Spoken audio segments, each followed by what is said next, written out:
Geometry. आप सभी का मेरे चैनल फिजिक्स की क्लास में स्वागत है। आज हम units and measurement chapter start करेंगे। इस यूनिट्स और मेजरमेंट चैप्टर से आज हमारे टॉपिक्स होंगे fundamental quantities and units, system of units. Units क्या, यूनिट किसको कहते हैं? यूनिट एक स्टैंडर्ड रेफरेंस है जिससे कंपैरिजन करके हम किसी भी फिजिकल क्वांटिटी की को मेजर करते हैं। ये जो हमारी यूनिट है ये बेसिक होनी चाहिए, फंडामेंटल होनी चाहिए, किसी पे भी डिपेंड ना हो और इंटरनेशनली एक्सेप्टेड हो, क्योंकि हर एक कंट्री एक दूसरे से एक्सपोर्ट इंपोर्ट करता है। अगर यूनिट किसी भी फिजिकल क्वांटिटी की यूनिट अलग अलग होंगी तो उसमें दिक्कत आएगी, इसलिए सभी ये यूनिट जो है इंटरनेशनली एक्सेप्टेड हो। अब यूनिट को हम जितनी भी क्वांटिटीज़ है, फिजिकल क्वांटिटीज़ हैं, किसी भी पर्टिकुलर फिजिकल क्वांटिटी की जो मेज़रमेंट हैं उसको हम यूनिट के रेफरेंस से नापते हैं। फॉर एग्जांपल, अगर हमने 5 मीटर कोई लेंथ मेज़र की है और जो इंटरनेशनली एक्सेप्टेड लेंथ की यूनिट है वो मीटर है, तो 5 मीटर मीन्स कि हमने 5 बार 1 मीटर 1 मीटर 1 मीटर करके इस तरह से मेज़र की है, यानी कि ये 1 मीटर का 5 टाइम्स है।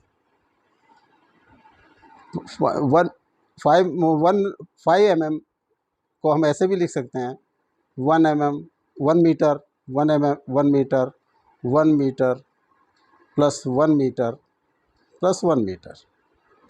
इट मीन्स कि हमने 5 मीटर स्केल से हमने इसको 5 बार मापा है। जो हमारा यूनिट है उससे हमने इसको 5 टाइम्स मेज़र किया है। इसी प्रकार अगर हमारी कोई क्वांटिटी 10 kg है, जो मास की यूनिट होती है इंटरनेशनली एक्सेप्टेड, वो kg होती है, तो हमने उस क्वांटिटी की जो मेज़रमेंट की है वो 10 बार 1 kg या 10 टाइम्स kg का 10 टाइम्स हमने उसको मेज़र किया है। इसको जो यूनिट, जब हम किसी क्वांटिटी की अब यूनिट लिखते हैं उसमें एक न्यूमेरिकल वैल्यू होती है और एक यूनिट होती है, एक वर्ड्स में होता है, एक फिगर में होता है। अगर हम किसी मेजर्ड क्वांटिटी को हम इस प्रकार लिखते हैं Q is equal to n u, measured quantity Q है, एन न्यूमेरिकल वैल्यू है और U उसकी यूनिट है। जैसे 5 मीटर हमने जो इंडिकेट किया है उसमें 5 जो है वो न्यूमेरिकल वैल्यू है और मीटर जो है यूनिट है। इसी प्रकार हमने जो 10 kg में 10 हमारी ये न्यूमेरिकल वैल्यू है और यूनिट उसकी kg है। अगर हम कन्वर्जन करें एक दूसरे से यूनिट का, बड़ी यूनिट में हम छोटी यूनिट में या बड़ी यूनिट में कंपैरेटिवली कंपैरिजन करें तो न्यूमेरिकल वैल्यू पे क्या इफ़ेक्ट पड़ता है ये हम देख सकते हैं। मान लीजिए हमारी कोई लेंथ जो है हमने 50 मीटर मेज़र की है, 50 मीटर हमारी लेंथ है। अगर इसको हम सेंटीमीटर में कन्वर्ट करें, 1 मीटर में 100 सेंटीमीटर होते हैं, तो 50 को हम 100 से मल्टीप्लाई कर देंगे, ये सेंटीमीटर में कन्वर्ट हो जाएगा और इसकी वैल्यू आएगी 5000। इसका मतलब जब मीटर को हमने सेंटीमीटर में कन्वर्ट किया तो ये हमारी न्यूमेरिकल वैल्यू इंक्रीज़ हो गई है। अगर इस 50 मीटर को हम किलोमीटर में कन्वर्ट करें तब क्या स्थिति होती है? 1 किलोमीटर में 1000 मीटर होते हैं। 1 kilometre is equal to 1000 metre. तो और 1000 metre is equal to 1 kilometre या 1 metre is equal to 1/1000 metre और 50 metre is equal to 50 multiply by 1/1000 metre. ये हमारा आ जाता है 0.050 किलोमीटर। इससे स्पष्ट है कि जब हम यूनिट को इंक्रीज़ कर देते हैं तो न्यूमेरिकल वैल्यू कम हो जाती है और यूनिट अगर हम डिक्रीज़ कर देते हैं तो न्यूमेरिकल वैल्यू बढ़ जाती है। हम ये भी कह सकते हैं कि unit n is inversely proportional u। अब हमने देखा कि QNV अगर पर्टिकुलर क्वांटिटी की कोई पर्टिकुलर मेज़रमेंट है वो कांस्टेंट होती है। हम यूनिट भले ही उसकी किसी भी कन्वर्जन कर दें बड़ी यूनिट या छोटी यूनिट में, लेकिन वो हमारी जो है क्वांटिटी फिक्स होगी। जैसे हमने Q is equal to 50 metre लिया, 50 मीटर को कन्वर्ट किया हमने 50 सेंटीमीटर में, 5000 सेंटीमीटर में, तो ये दोनों इक्वल हैं। या 50 मीटर को हमने कन्वर्ट किया किलोमीटर में, तो ये तीनों ही एक दूसरे के इक्वल है। 50 metre is equal to 5000 centimetre और 0.050 किलोमीटर। इससे स्पष्ट है कि हमारी जो NU की वैल्यू एक पर्टिकुलर मेजरमेंट के लिए कांस्टेंट होगी। हम ये लिख सकते हैं कि NU is equal to constant. अगर हमने कोई पर्टिकुलर क्वांटिटी को अलग अलग यूनिट में इंडिकेट किया है, मान लें पहले हमने U1 कोई यूनिट थी, उसमें हमारा N1 न्यूमेरिकल वैल्यू है, और फिर हमने यूनिट को चेंज कर दिया U2 में हमारी N2 न्यूमेरिकल वैल्यू है, तो बोथ विल बी इक्वल। हम इस प्रकार लिख सकते हैं N1 U1 is equal to N2 U2। इसी तरह से हम इसको कन्वर्ट कर सकते हैं। अगर हम कोई ये लें, जैसे हमने एग्जाम्पल लिया है, ये कन्वर्जन दिखाया गया है कि किस तरह से हम कन्वर्ट करते हैं। ये एग्जाम्पल है वेलोसिटी ऑफ 15 मीटर पर सेकेंड इंटू किलोमीटर पर सेकेंड पर आवर में हमें कन्वर्ट करना है। तो हमारे पास फॉर्मूला है N1 U1 is equal to N2 U2। यहाँ पे जो हमारा N1 है वो मीटर पर सेकेंड है, N1 है 15 और U1 है मीटर पर सेकेंड। तो हम इसको 15 मीटर पर सेकेंड N2 हमें कैलकुलेट करना है, और ये किलोमीटर पर आवर दिया है। अब हमें N2 निकालने के लिए ये जो यूनिट है हमारी, इसको दोनों तरफ इक्वल करना होगा।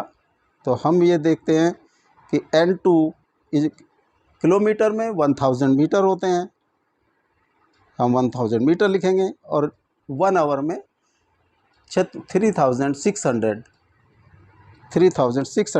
सेकेंड होते हैं। हमारा इस तरह से ये आ जाता है N2 इंटू 1000 अपॉन 3, ये तो हमारा न्यूमेरिकल पोर्शन है, इंटू मीटर पर second.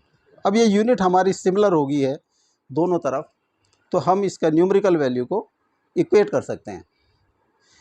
N2 into 1000 upon 3600 is equal to 15। N2 हमारा अगर हम क्रॉस मल्टीप्लाई कर दें तो 15 इंटू 3600 1000, 2 0 यहाँ से कैंसिल हो जाएंगी, 5 ये 3 2 18, ये हमारा N2 की वैल्यू आ गई 54। यानी कि 15 किलोमीटर हम 15 मीटर पर सेकेंड हमारा कन्वर्ट हो गया है 54 किलोमीटर पर आवर में। इस तरह से हम कन्वर्ट कर सकते हैं। अब ये एक और एग्जाम्पल हमने लिया है, ये है a calorie is a unit of heat, it equals to about 4.2 kilometre kg metre square second की power -2। Suppose we employ a system of unit in which the unit of mass is alpha kg and unit of length is beta meter and then unit of second is gamma second. A calorie has the magnitude, हमें इसे convert करना है। ये जो हमें system of unit नया दिया है इसमें कन्वर्ट करना है। हम उसी प्रकार इसको करेंगे। N1 U1 is equal to N2 U2। हमें N2 निकालना है कि N2 क्या होगा इस सिस्टम ऑफ यूनिट में, नए सिस्टम ऑफ यूनिट में। N1 हमें 4.2 kg मीटर स्क्वायर सेकेंड की पावर -2। N2 यूनिट दिया है हमें kg, जो मास दिया है, मास की यूनिट है हमारी alpha kg। Alpha KG, KG पे कोई पावर नहीं है, इसको हम इस पे भी पावर नहीं देंगे। उसके बाद हमारा दिया है मीटर स्क्वायर, यहाँ पे हमारा लेंथ है बीटा मीटर, यहाँ मीटर स्क्वायर, तो हम जो यूनिट है हमारी मास की उसको स्क्वायर करेंगे, बीटा मीटर स्क्वायर। अब सेकंड है, सेकंड गामा सेकंड, यहाँ पे सेकंड की पावर -2 है, तो यहाँ गामा सेकंड की पावर भी -2 लगाएंगे। इस तरह से हम इसको कैलकुलेट करेंगे, alpha n2 alpha kg into beta square metre square into gamma की पावर -2 और सेकंड की पावर -2। अब न्यूमेरिकल वैल्यू और आपके जो यूनिट है उसको हम सेपरेट कर लेंगे, तो n2 into alpha into beta की पावर 2 इंटू गामा की पावर -2, ये हमारा न्यूमेरिकल वैल्यू होगी। और हमारी जो यूनिट आएगी वो आएगी केजी मीटर स्क्वायर सेकंड की पावर -2। अब हम देखते हैं कि यहाँ पे जो यूनिट है, यूनिट्स दोनों तरफ लेफ्ट हैंड साइड और राइट हैंड साइड में सिमिलर होगी, तो हम इनको जो है जो न्यूमेरिकल वैल्यू है उसको इक्वेट कर देंगे, n2 into alpha into beta square into gamma की पावर -2 इज इक्वल टू 4.2। तो n2 की वैल्यू हमें निकालनी थी, कैलकुलेट करनी थी, 4.2, ये इधर मल्टीप्लाई इधर आके डिवाइड हो जाएगा, अल्फ़ा इंटू बीटा की पावर 2 गामा की पावर -2। अब ये जो डिनोमिनेटर है इसको न्यूमरेटर में ले जाएंगे तो इनकी पावर जो है, पावर का जो चिन्ह है वो बदल जाएगा, जैसे माइनस का प्लस हो जाएगा, प्लस का माइनस हो जाएगा। यहाँ पे अल्फ़ा यहाँ पे पॉजिटिव है तो ऊपर जाकर नेगेटिव हो जाएगा, यहाँ बीटा पॉजिटिव है तो ऊपर जाकर नेगेटिव हो जाएगा न्यूमरेटर में, और गामा नेगेटिव है तो ये पॉजिटिव हो जाएगा। तो ये हमारी न्यूमेरिकल वैल्यू आ गई, जो नई न्यू जो है हमारा यूनिट सिस्टम है उसमें हमारी न्यूमेरिकल 4.2, अल्फ़ा की पावर -1, बीटा की पावर -2, गामा की पावर 2, इस तरह से हम इसको कैलकुलेट कर सकते हैं। अब नेक्स्ट एग्जाम्पल है, if the unit of force is 1 kilo newton, the length is 1 kilometre and time is 100 second, what will be the unit of mass. अब इनका रिलेशन जो हमारा जो फोर्स है, force, length, time and mass, सबसे पहले इनका रिलेशन देखेंगे। रिलेशन क्या होता है, force is equal to, force होता है mass into acceleration.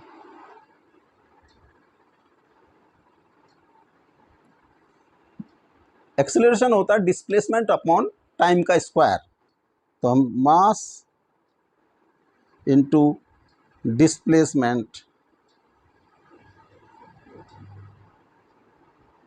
Upon time का स्क्वायर,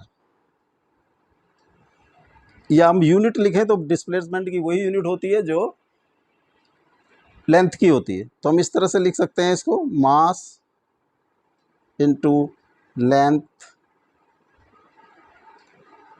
अपॉन टाइम का स्क्वायर।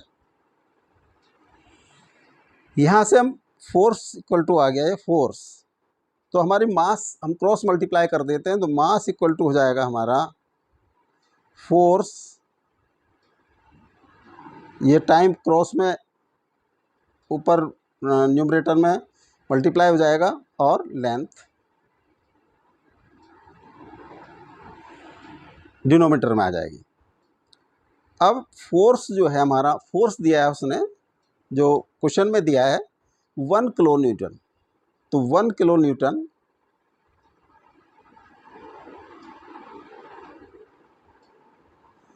इंटू टाइम का स्क्वायर 100 सेकेंड, इसका स्क्वायर, लेंथ है हमारी जो दिया है क्वेश्चन में 1 किलोमीटर, 1 किलोमीटर। इन सब को जो है हम, जो हमारी बेसिक यूनिट हैं, बेस यूनिट हैं, उनमें कन्वर्ट कर देते हैं 1 किलो न्यूटन, 1 किलोमीटर न्यूटन का मीन्स 1000 न्यूटन, 100 इंटू 100 सेकेंड का स्क्वायर अपॉन किलोमीटर के मीटर में कन्वर्ट कर देंगे, ये मीटर, 1000 से 1000 क्रॉस हो जाएगा। अब न्यूटन होता है, न्यूटन इक्वल टू होता है केजी मीटर पर सेकेंड स्क्वायर, तो हम 1 न्यूटन के लिख देंगे केजी, 1 केजी मीटर पर second square into 100 into 100 second square upon metre. ये मीटर से मीटर क्रॉस हो जाएगा, सेकेंड स्क्वायर से सेकेंड स्क्वायर क्रॉस हो जाएगा, तो ये आ जाएगा 10,000 केजी। जो हमारा मास की यूनिट होगी वो होगी 10,000 केजी। इस तरह से हम यूनिट का कन्वर्जन कर लेते हैं एक दूसरे में। और अब ये क्वेश्चन है हमारा AIPMT 2011 में क्वेश्चन आया था। The density of material of in CGS system of units is 4 ग्राम पर centimetre cube. In this system of units in which length is 10 centimetre and unit of mass is 100 gram, the value of density of material will be। हमें जो नई new जो है system of unit है, new system of unit में length 10 centimetre और unit of mass 100 kg, इसमें convert करना है। हमें दिया है 4 ग्राम पर सेंटीमीटर क्यूब डेंसिटी दी है। इसको हम एज्यूम कर लेते हैं एक नई सिस्टम ऑफ यूनिट में N2 into U2, N2 value होगी और U2 उसकी यूनिट होगी। तो यहाँ पे हम देखते हैं कि जो हमारा जो डेंसिटी होती है वो होती है मास अपॉन वॉल्यूम, वॉल्यूम या N2 is equal to mass upon, अगर हम यूनिट में लें तो लेंथ का क्यूब, लेंथ का क्यूब। अब N2 इंटू मास की यूनिट हमें दी है 100 ग्राम, 100 ग्राम और लेंथ की यूनिट दी है 10 सेंटीमीटर क्यूब। इसको हम कैलकुलेट करेंगे N2 into 100 gram divided by 1000 centimetre cube. अब यहाँ देखेंगे कि दोनों तरफ जो यूनिट है वो सेम हो जाती है। इट मीन्स कि अब हम जो इसका न्यूमेरिकल वैल्यू है उसको इक्वेट कर सकते हैं। तो N2 into 100 by 1000 is equal to 4, 2 zero cut जाएंगी तो N2 is equal to 4 into 10 is equal to 40। जो नई सिस्टम ऑफ यूनिट में हमारी जो न्यूमेरिकल वैल्यू आएगी वो 40 आएगी। 40 इसमें B को आंसर दिया है, इसलिए B इज़ करेक्ट। हम इस तरह से इसी तरह से क्वेश्चन जो है एग्ज़ाम में आते हैं उनको हम प्रैक्टिस कर सकते हैं साथ साथ जो है। अब हमारी टाइप्स ऑफ यूनिट, टाइप्स 3 तरह की यूनिट होती हैं। एक फंडामेंटल यूनिट या बेस यूनिट, सप्लीमेंट्री यूनिट और ड्राइव्ड यूनिट। हमें 7 जो है फंडामेंटल क्वांटिटीज़ होती हैं। फंडामेंटल क्वांटिटीज़ होती है length, mass, time,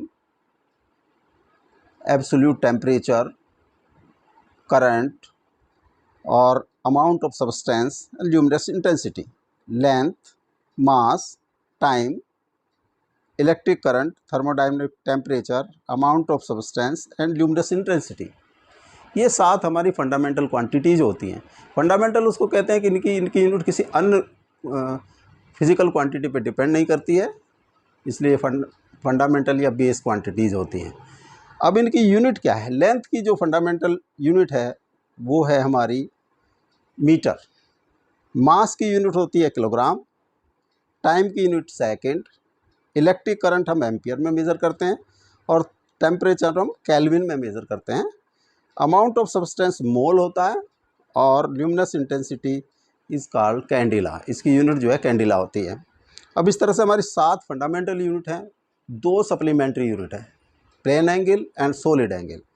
plane angle and solid angle 2 supplementary unit हैं। सप्लीमेंट्री प्लेन एंगल की जो यूनिट होती है उसको हम रेडियन कहते हैं, और सॉलिड एंगल की जो यूनिट होती है उसको हम स्टेरेडियन कहते हैं। अब ये रेडियन क्या होता है, या प्लेन एंगल का रेडियन जो मेज़र किया है हमने वो क्या होता है। अगर एक ये सर्कुलर सर्किल है जिसका सेंटर O है, एक आर्क है AB, OA रेडियस है, मान लिया इसकी लेंथ R है, तो OB भी सिमिलर होगा, सेम होगा R, और AB की length let this be L। तो angle subtended by AB arc is the ratio of AB upon OA। हम लिख सकते हैं theta is equal to AB upon OA। अब 1 रेडियन क्या होगा, जब जो आर्क है एंगल उसकी लेंथ रेडियस के इक्वल हो, तो जो एंगल सबटेंडेड थीटा है उसको हम 1 रेडियन कहते हैं। AB अगर हमारी लेंथ जो है, जो आर्क की लेंथ है वो OA के इक्वल है, तो हमारा जो एंगल सबटेंडेड है दैट इज़ 1 रेडियन। ये हमारा 1 radian angle subtended at centre. अब रेडियन और हम एंगल को डिग्री में मापते हैं। प्रैक्टिकली जो हम देखते हैं कि उसको जो है डिग्री में भी लिखा जाता है। तो डिग्री, रेडियन और एंगल में क्या अंतर है, जो हम डिग्री और रेडियन में क्या रिलेशन है, उसको हम देखें तो 180 डिग्री इक्वल होता है pi radian. 180 degree is equal to होता है पाई रेडियन। पाई का मतलब होता है 22/7 रेडियन, या इसको हम लिख सकते हैं अप्रोक्सीमेटली 3.14 रेडियन। 180 डिग्री हमारा होता है 3.14 रेडियन के इक्वल। अब इसको डिग्री को और छोटे रूप में हम मिनट और सेकंड में डिस्ट्रीब्यूट करते हैं। आर्क मिनट कहते हैं उसको। 1 डिग्री होता है 60 आर्क मिनट। आर्क मिनट का सिंबल होता है dash, single dash. 1 degree is equal to 60 arc minute, और 1 arc minute is equal to 60 second. यहाँ डबल डैश लगाते हैं, सेकेंड का सिंबल होता है। इस तरह से हम इनको डिग्री को रेडियन में, रेडियन को डिग्री में कन्वर्ट कर सकते हैं। अब नेक्स्ट आता है हमारा सॉलिड एंगल। सॉलिड एंगल, अगर ये एक स्फीयर है जिसका सेंटर O है, इसकी रेडियस R है, ये R रेडियस है इसकी। ये सॉलिड एंगल में से जो हमारा सरफेस है, सॉलिड एंगल का टोटल सरफेस होता है, टोटल सरफेस ऑफ सॉलिड, किसी भी सॉलिड स्फीयर का, मतलब किसी भी स्फीयर का total surface area of sphere, area of a sphere is equal to 4 pi R square होता है। ये टोटल सरफेस एरिया है का फॉर्मूला है। अगर इस सरफेस 4 पाई R स्क्वायर में हमने जो है कुछ इंटरसेप्ट कर लिया है, ये एरिया जो डॉटेड ये डैश डैश करके फिलअप करके दिखाया गया है, इसका मान लिया एरिया A है, तो सेंटर पे जो सबटेंडेड एंगल होगा, सॉलिड एंगल होगा, वो जो है कितना होगा, बाय डेफिनेशन सॉलिड एंगल होता है, solid angle is equal to होता है एरिया इंटरसेप्टेड, जो हमने एरिया लिया है उसका सॉलिड का इंटरसेप्टेड, डिवाइड बाय रेडियस का स्क्वायर। तो अगर ये हमने जो DA एरिया लिया है यहाँ पे, तो यहाँ पे जो सॉलिड एंगल होगा वो DA upon R square. Solid angle का जो यूनिट होती है वो स्टेरेडियन कहलाती है। तो इतने ये स्टेरेडियन।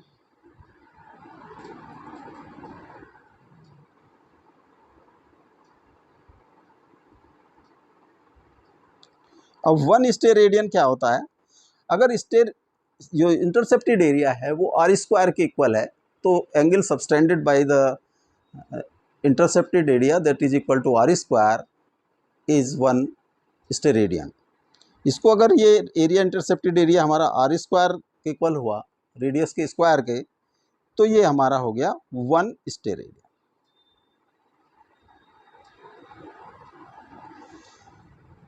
टोटल सरफेस, टोटल जो हमारा एरिया है, total surface area 4 pi square, तो सेंटर पर मैक्सिमम जो एंगल सबटेंड होगा, solid angle at centre, solid angle at centre, जो हमारा टोटल सरफेस एरिया से कितना सॉलिड एंगल कितना सबटेंड होगा, 4 पाई आर स्क्वायर हमारा टोटल सरफेस एरिया है, और आर स्क्वायर से डिवाइड कर देंगे तो 4 पाई स्टेरेडियन हमारा total angle subtended at centre होगा, सॉलिड एंगल। इस तरह से हम जो है इसको सॉलिड एंगल को डिफाइन करते हैं। अब हम जो हमारी फंडामेंटल यूनिट हमने अभी ये देखी हैं, इसमें से कुछ की डेफिनेशन, जो स्टैंडर्ड डेफिनेशन है, जो इंटरनेशनली एक्सेप्टेड है, उसको हम अभी देखते हैं क्या क्या डेफिनेशन है उनकी।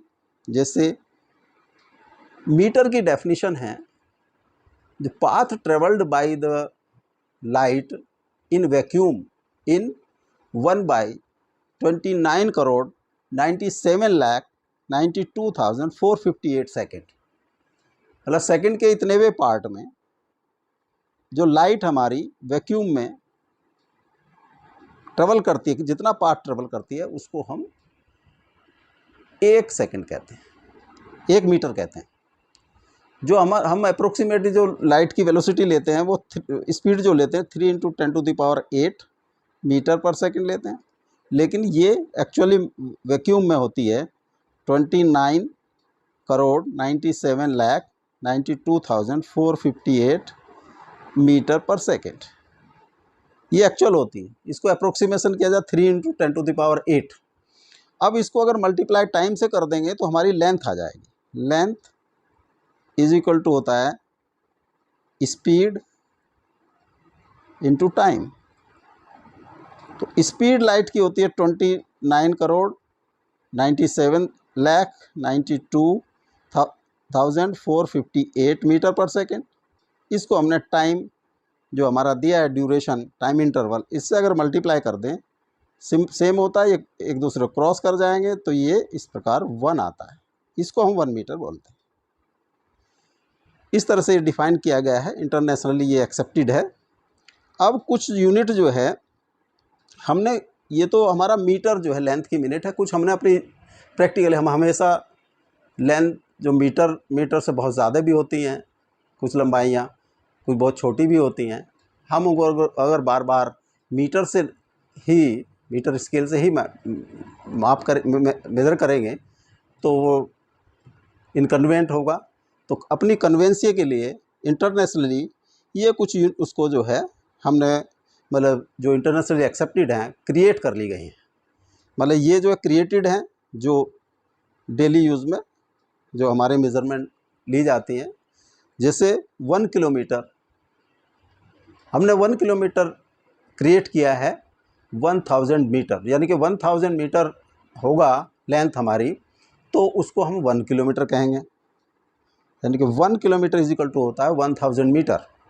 अब इससे थोड़ा छोटी, किलोमीटर से छोटी लेंथ होती है हेक्टोमीटर।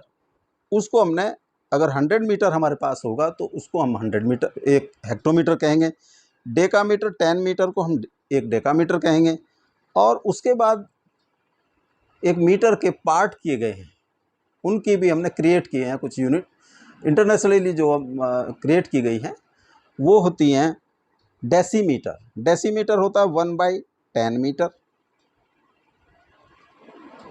मीटर के 10 हिस्से को हम 1/10 जो है एक डेसीमीटर कहेंगे, एक कहते हैं। और सेंटीमीटर, 1 मीटर में 100 सेंटीमीटर होते हैं, यानी कि 1 सेंटीमीटर 100वां पार्ट होता है मीटर का, 100। अब जो है मिलीमीटर, अगर मीटर के हमने 1000 पार्ट कर दिए हैं तो उसका एक पार्ट, प्रत्येक पार्ट जो है 1 mm कहलाता है, 1/1000, यानी इट मीन्स कि 1 metre is equal to 1000 millimetre. अब नेक्स्ट यूनिट हमारी आती है मास। मास हम नापते हैं किलोग्राम में। तो किलोग्राम किसको कहते हैं, ये डिफाइन किया गया है, इंटरनेशनली डिफाइंड किया गया है। जो हमारा IBWM है, international bureau of weight and measurement, ये पेरिस में है, पेरिस के पास में जो फ्रांस में है। यहाँ पे एक प्लेटिनम इरिडियम का एक प्रोटोटाइप, सिलेंड्रिकल प्रोटोटाइप रखा है। उसके मास को जो इंटरनेशनली एक्सेप्ट किया गया है 1 kg एक्सेप्ट किया गया है, उसका मास स्टैंडर्ड है। इसी तरह से जिस तरह से हमने मीटर को जो लेंथ नापने के लिए कुछ क्रिएट की हैं, मतलब जो हमारे जो डेली यूज़ में आती हैं यूनिट्स जो है उनको क्रिएट किया गया है, वो क्रिएटेड कुछ यूनिट्स हैं वो इस प्रकार हैं। जैसे मीटर के किलोग्राम के 1000 गुने को, यानी कि 1000 किलोग्राम है तो उसको हम 1 मैट्रिक टन कहेंगे।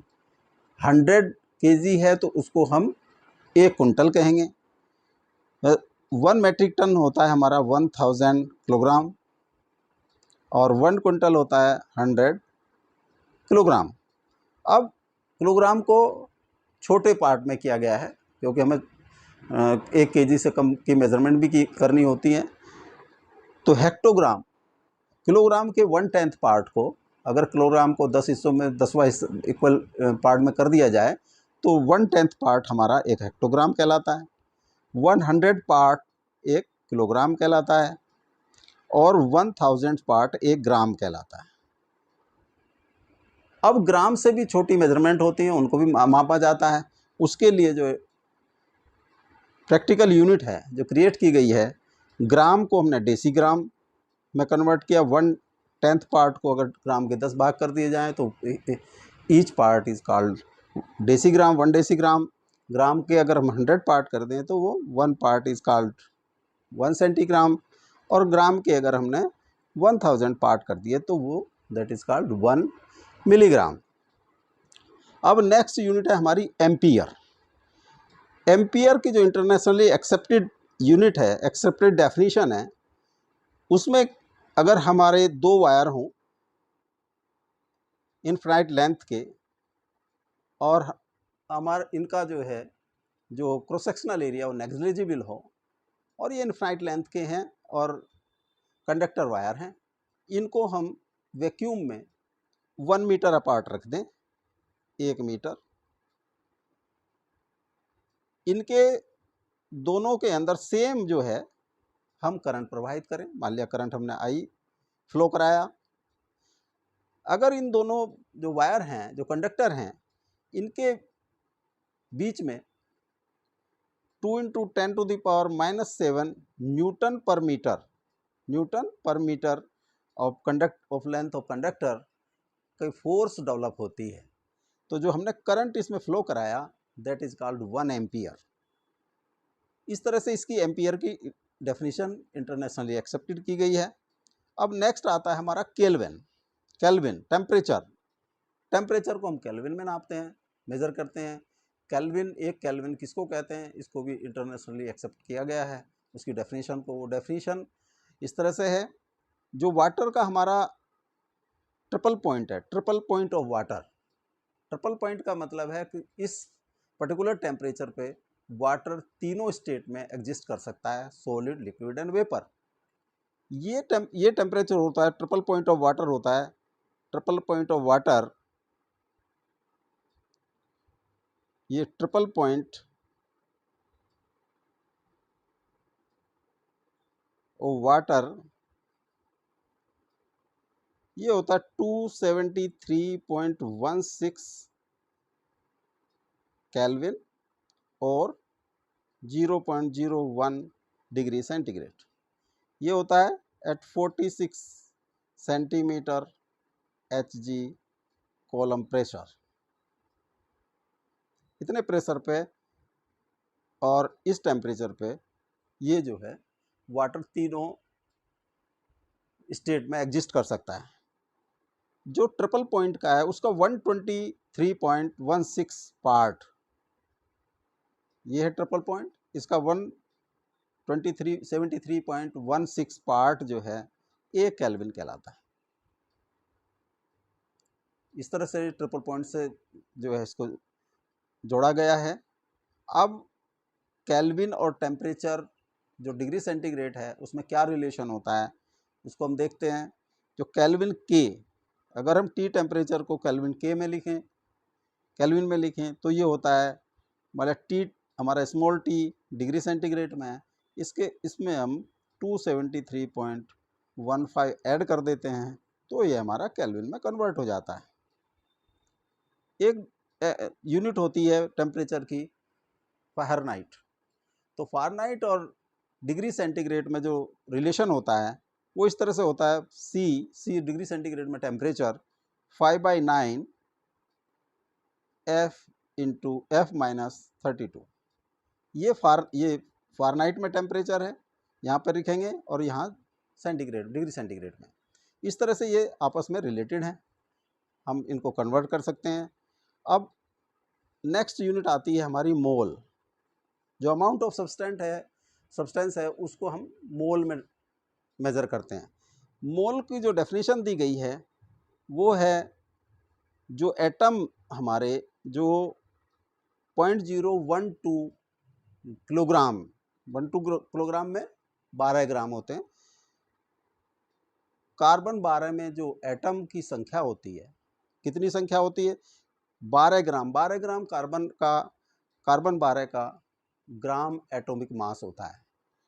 तो 12 ग्राम जो कार्बन 12 में एटम्स होते हैं वो होते हैं एवोगाड्रो नंबर के इक्वल। एवोगाड्रो नंबर 6.023 इंटू 10⁻23, इतने एटम्स जो है हमारे 12 ग्राम कार्बन में होते हैं।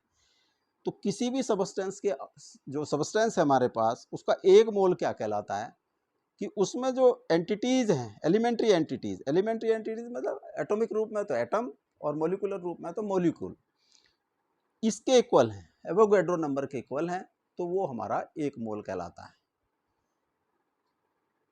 ये जो है इस तरह से जो है इसको डिफाइन किया है, the mole of the amount of substance of a system which contains as many elementary entities as there are atom in 12 gram of carbon 11। Carbon 11 के 12 ग्राम में इतने 6.023 इंटू 10⁻23 एवोगाड्रो के नंबर के इक्वल होते हैं atoms जो है। तो उसमें भी एलिमेंट्री एंटिटीज उतनी ही होनी चाहिए जितनी एवोगाड्रो नंबर के बराबर। तो एवोगाड्रो नंबर के बराबर जिस क्वांटिटी में सब्सटेंस की एंटिटीज होती हैं, यानी कि एटम या मोलिक्यूल होते हैं, उसको हम उस एटम का 1 मोल क्वांटिटी कहते हैं। अब कुछ क्वेश्चन है, जो ये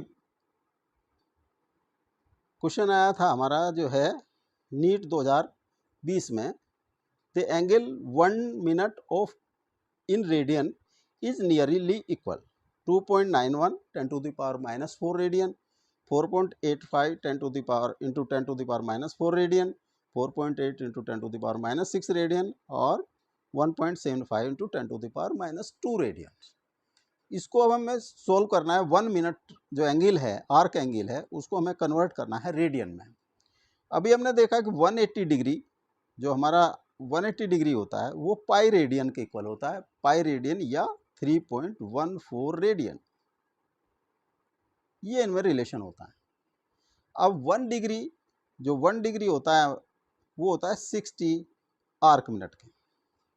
अगर 183 के को हम कन्वर्ट कर दें मिनट में, तो 180 जो डिग्री है इसको हमने कन्वर्ट कर दिया मिनट में, तो इसको हम 60 से मल्टीप्लाई कर देंगे into 60।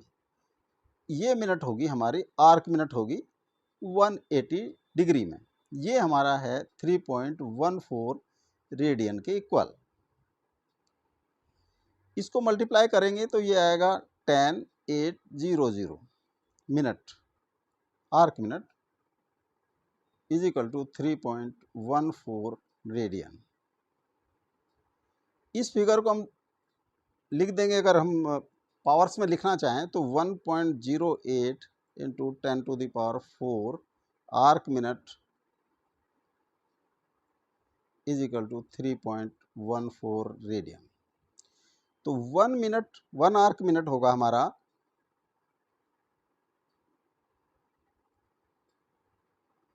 3.14 divided by 1.08 into 10⁴ radian. अब 4 ऊपर जाके माइनस हो जाएगा, 3.14 इंटू 1.08 इंटू 10⁻⁻4। इस फिगर को देखें तो ये 3 से थोड़ा सा कम आएगा। हम ऑप्शन में देखते हैं 10⁻⁴ इसमें है, 10⁻⁻4 इसमें है, और ये थोड़ा सा कम है, ये 4.85 है। तो इसका जो कैलकुलेशन है, पूरी कैलकुलेशन करने की आवश्यकता नहीं है, 2.9 10⁻⁻4 रेडियन के इक्वल हो जाएगा। तो हमारा जो है ये फर्स्ट ऑप्शन इज करेक्ट। अब ड्राइव्ड यूनिट, अभी हमने देखा कि हमने फंडामेंटल यूनिट देखी और सप्लीमेंट्री यूनिट देखी। अब जो क्वांटिटीज, जो हमारी फंडामेंटल क्वांटिटीज़ हैं या सप्लीमेंट्री क्वांटिटीज़ हैं, उनके अलावा जो भी क्वांटिटीज़ हैं उनकी हम यूनिट सप्लीमेंट्री और फंडामेंटल यूनिट के रेफरेंस में डेरिवेट करते हैं, निकालते हैं, ड्राइव करते हैं। तो वो सब जो रेस्ट यूनिट बची वो सब ड्राइव्ड यूनिट कहलाती हैं। अब ड्राइव्ड यूनिट को हम फंडामेंटल यूनिट से ड्राइव करते हैं उनकी यूनिट। जैसे हम एग्जाम्पल लें, हम जो है आपका डेंसिटी को ड्राइव करें, डेंसिटी की यूनिट क्या होगी? तो सबसे पहले हमें डेंसिटी पता होना चाहिए कि डेंसिटी किसको कहते हैं, फंडामेंटल क्वांटिटीज़ के रूप में। तो डेंसिटी होती है मास अपॉन वॉल्यूम। अब मास तो फंडामेंटल यूनिट है, लेकिन वॉल्यूम को हम कन्वर्ट करेंगे। मास की तो फंडामेंटल यूनिट है, लेकिन वॉल्यूम होगा length into length into length, यानी कि लेंथ हम लिख सकते हैं, लेंथ ब्रेड्थ हाइट भी होता है, लेकिन क्योंकि यूनिट सबकी सेम है तो हम इस तरह से लिख सकते हैं इसको। तो मास की यूनिट हम लिखेंगे, मास की यूनिट फंडामेंटल यूनिट केजी होती है और लेंथ की यूनिट मीटर होती है। तो हम डेंसिटी की यूनिट हमारी केजी पर मीटर क्यूब होगी। इस तरह से हम डेंसिटी की यूनिट कैलकुलेट कर सकते हैं। अगर हम एक्सेलरेशन की यूनिट डेरिवेट करना चाहें, निकालना चाहें, ड्राइव करना चाहें, तो एक्सेलरेशन का पहले हमें पता होना चाहिए कि एक्सेलरेशन किसे कहते हैं, और वो रिलेट करना है हमें फंडामेंटल यूनिट से। तो एक्सेलरेशन होता है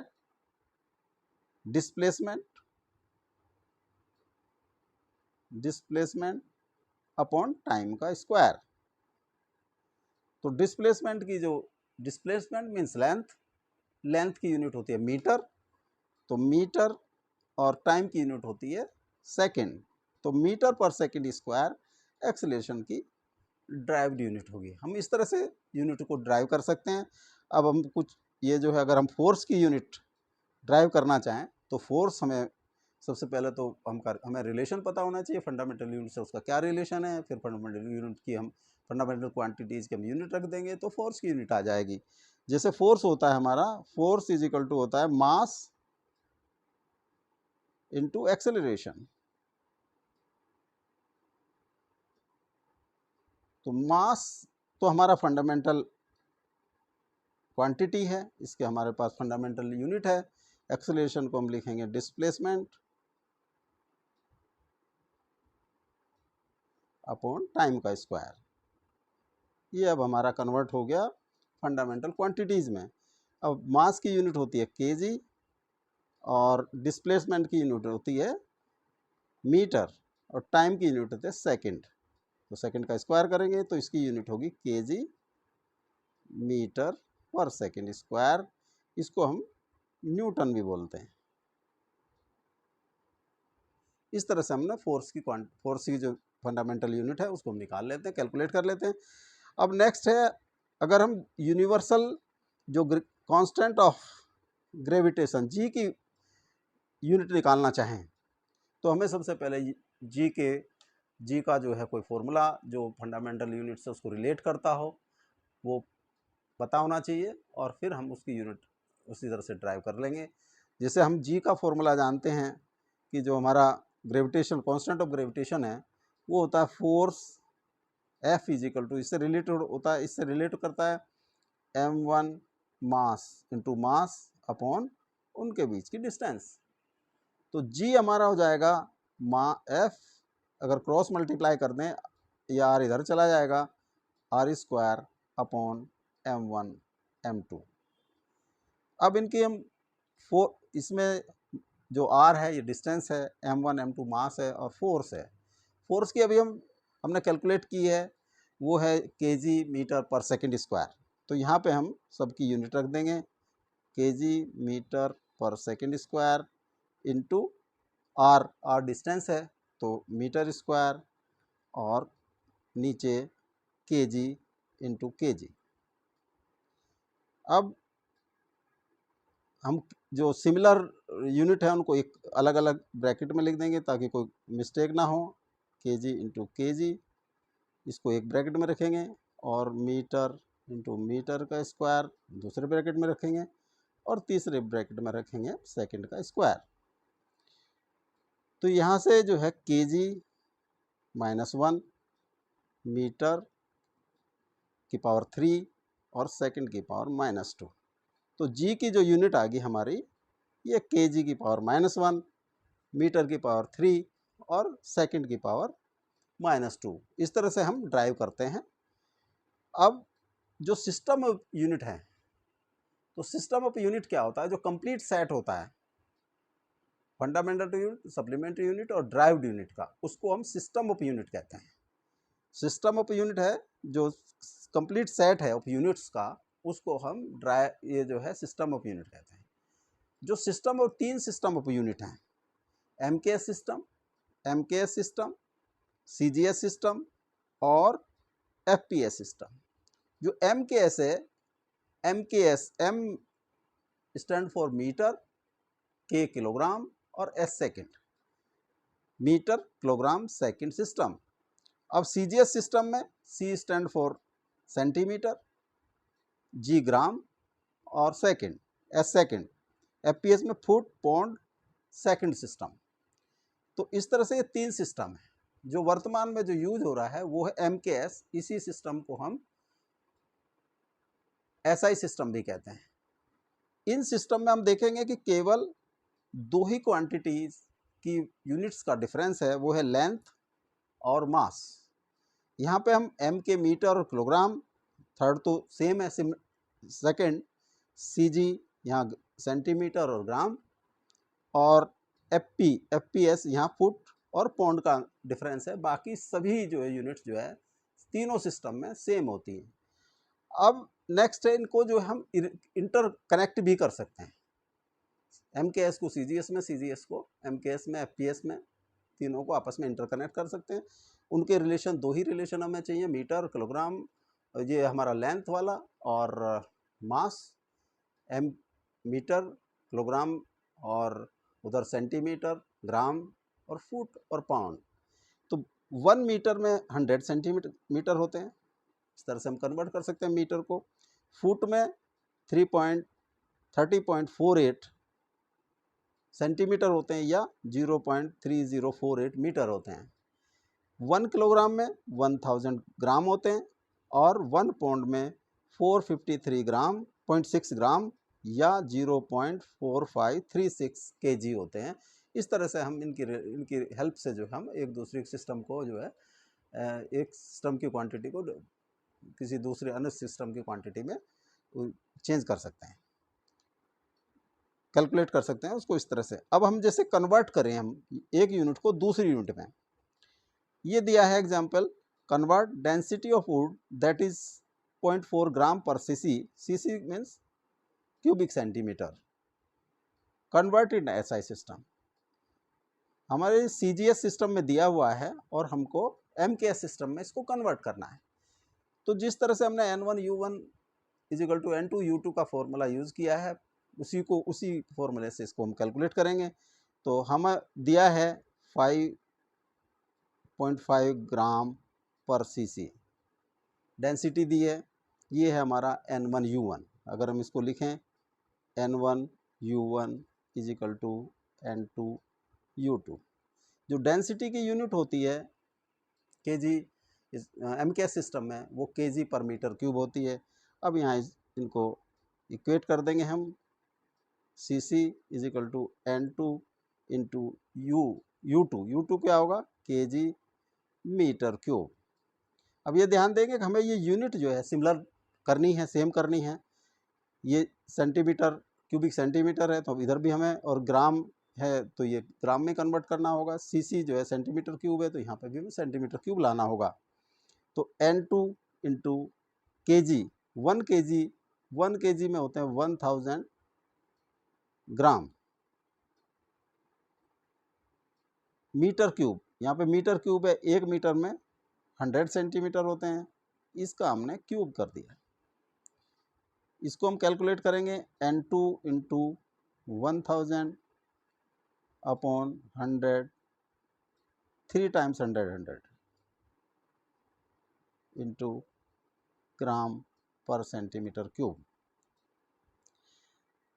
3 2 0 इससे कट जाएंगी, एक इससे क्रॉस होगी, तो हमारा बचा है N2 अपॉन 1000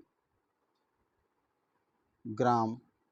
इसको हम सेंटीमीटर क्यूब है, उसको cc भी लिख सकते हैं ताकि इधर से कोई कन्फ्यूजन ही ना रहे। 4 ग्राम पर cc, ये इक्वल आ गया। अब हम देखेंगे कि ये यूनिट जो है दोनों तरफ सेम है, तो हम जो न्यूमेरिकल पोर्शन है उसको हम इक्वेट कर सकते हैं, बराबर रख सकते हैं। तो N2 upon 1000 is equal to 0.5। तो N2 आ जाएगी, न्यूमेरिकल वैल्यू आ जाएगी 0.5 इंटू 1000 इज इक्वल टू 500। तो हमारी जो क्वांटिटी आ गई है SI सिस्टम में, वो होगी N2U2 500 kg पर मीटर क्यूब। ये हमारा आंसर आ गया है, ये कन्वर्जन SI सिस्टम में। अब नेक्स्ट एग्जाम्पल हमने लिया है, ये इस प्रकार है कि इफ़ 1 ग्राम पर सेंटीमीटर स्क्वायर सेकंड की power -1 is equal to XJS, then the number X is equal to. तो यहाँ पे जो J है ये है जूल। जूल यूनिट होती है वर्क या एनर्जी की। तो वर्क या एनर्जी की जूल इक्वल टू होता है, जूल जो एनर्जी की यूनिट होती है MKS सिस्टम में, kg मीटर स्क्वायर पर सेकंड स्क्वायर होती है। तो हम इसको दोनों को इक्वेट करेंगे, 1 ग्राम पर सेंटीमीटर स्क्वायर सेकंड की power -1 is equal to XJS। N1U1 वाला फॉर्मूला लगाएंगे, दोनों तरफ इसकी यूनिट जो हम एक्सपेंड कर देंगे। तो 1 ग्राम सेंटीमीटर स्क्वायर सेकंड की पावर -1 XJ होता है हमारा kg मीटर स्क्वायर पर सेकंड स्क्वायर इंटू S। इधर X into kg metre square पर सेकंड, एक सेकंड यहाँ आपस में क्रॉस हो जाएंगे। तो X is equal to X into, अब हमें क्योंकि यहाँ CGS सिस्टम है, हमें यहाँ पे भी CGS सिस्टम में इसको कन्वर्ट करना होगा। तो kg 1 kg होता है 1000 gram metre square. Metre square को सेंटीमीटर स्क्वायर में कन्वर्ट करेंगे, 100 सेंटीमीटर का square upon second. X into 1000 gram into 100 into 100 centimetre square equal second. अब जो न्यूमेरिकल वैल्यू है उसको एक साथ कर देंगे, X इंटू 1000 इंटू 100 इंटू 100 ग्राम सेंटीमीटर स्क्वायर सेकंड की पावर -1। अब ये यूनिट जो है हमारी दोनों तरफ ग्राम सेंटीमीटर स्क्वायर ये आ गई है। अब हम इसको न्यूमेरिकल वैल्यू को इक्वेट कर सकते हैं, x into 1000 into 100 is equal to 1। इसको अगर पावर में लिखें तो x into 10 to the power 7 is equal to 1। तो x की वैल्यू हो जाएगी 1/10 टू द पावर 7 या 10 टू द पावर -7, ये x की वैल्यू आ जाएगी हमारी।